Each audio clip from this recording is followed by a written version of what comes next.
Hey kids, it's Mr. Adam. Books can provide some of the best adventures we'll ever go on. Today we're reading Will Spring Be Early or Will Spring Be Late by Crockett Johnson.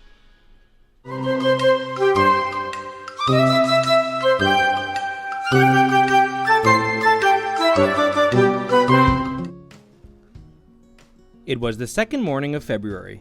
The woods and the fields were covered with snow. The wind blew from a cold gray sky.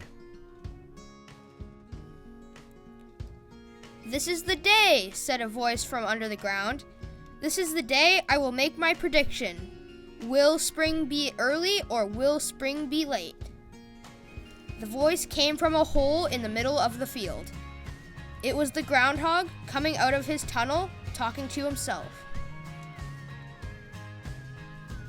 "If I don't see my shadow, spring will be early. I can go right out and spread the glad tidings." The groundhog's nose came up in the hole, pausing there.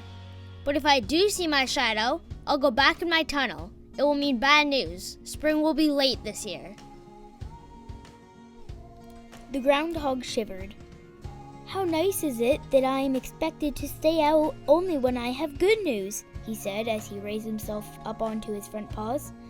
"Nobody wants to hear of a late spring." He looked at the gray sky. "No shadows today," he said. "Spring will be early." He hopped out of the hole. "I must tell the animals. It will please them all, even the grouchy pig who sneers at my predictions." He started off and stopped. "Wait," he said. "Spring is an important matter. I must be certain there is no sun. I must make sure I have no shadow." He tried to smell the sun. He raised his ears and listened for it, but all he smelled or heard was a truck on the road at the edge of the field. The road was beyond the end of the groundhog's world. He paid no attention to the truck or the words on it that read Artificial Flower Co. Inc. As the truck rounded a bend in the road, a red flower flew from it. The flower sailed high across the field in the wintry wind. "No sun and no shadow," the groundhog was saying to himself as he examined the snow at his feet. "Definitely an early spring." Smiling, he set off toward the woods where most of the animals slept during the cold winter. "How delighted they will be when I tell them," he said. "My prediction will spread joy throughout the land."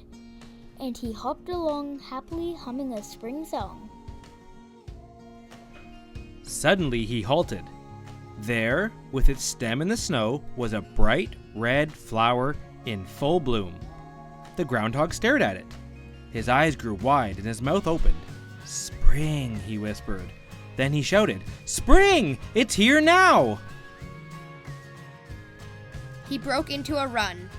"I never have made a better prediction than this. Even the pig will congratulate me." He yelled through the woods. "Spring is here," he shouted. "Spring?" said the badger. "The groundhog said so," the dormouse cried, dancing around in the snow. "Spring?" said the skunk. "Is it really spring?" "The groundhog said so," said the rabbit, hopping with joy and skidding on a patch of ice. The squirrel stuffed the last of his acorns into his mouth. With a carefree cheer, he jumped from his hollow tree and landed in a snowdrift. "Spring!" yelled the chipmunk. "Thanks to the groundhog, the good predictor," cheered the raccoon, holding out a paw as the groundhog ran by. "Spring is here!" the groundhog kept shouting in a voice that was becoming rather hoarse. "I predict spring is here now!" He ran on to the bear's cave.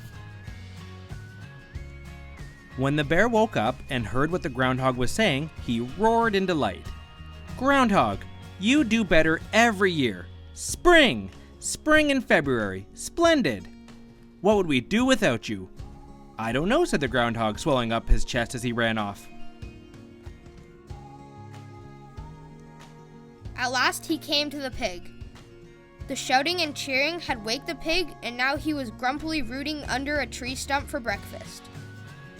"Spring! Spring! It is here!" the groundhog shouted loudly in the pig's ear. "Humph," said the pig. "Spring," said the groundhog. With his mouth full of frozen roots, the pig turned around and glared at the groundhog. "Look," he said, snorting and thrusting his snout towards the windswept field. "Snow, ice." It's spring," said the groundhog, suddenly shivering. "Go away," said the pig, and he went back to his rooting. The groundhog went back to the other animals. "Spring really is here," he said. "Come, let me show you. Of course spring is here," said the rabbit. "You said so, and you're always right," the bear said. "If you were not, we wouldn't believe in you." "Come," said the groundhog.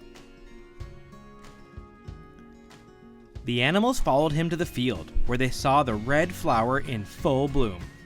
It was more than they needed to see. They danced in a circle around it and shouted in praise of spring and of the groundhog. The pig stopped rooting for breakfast and came over to see what was going on. The happy animals watched him as he trotted up to the red flower. "You see," the groundhog said, "spring is here." "Hrumph," said the pig, staring at the flower. Then he rooted it up out of the snow, took it in his mouth, and chomped on it. He tossed the flower aside. "The leaves are paper, the stem is wire, the petals are plastic," he said, "and a lot of you will freeze out here." As he left, he glanced at the sky and at the groundhog. "I have a prediction to make," he said. "It's going to snow." It began to snow. Shivering, the animals looked at the twisted flower, and they looked at one another. The groundhog began to creep quietly away. "Just a moment," bellowed the bear. "There is some explaining to be done. Who is the cause of this? Why are we out here in a freezing snowstorm?" "We were celebrating spring," said the chipmunk. "We were all so happy," said the dormouse, "until the pig came over and chewed the flower." "Precisely," shouted the bear, "and now we're cold and miserable and ridiculous. It's perfectly clear who's to blame." The animals nodded. They blamed the pig, of course. And on the second morning of every February, the groundhog continues to make his prediction. Will spring be early or will spring be late? The end. To get your Groundhog Day themed worksheets, follow the link in the description to visit Mr. Adams' Teachers Pay Teachers. And don't forget to like and subscribe so you don't miss out on any of Mr. Adams' adventures.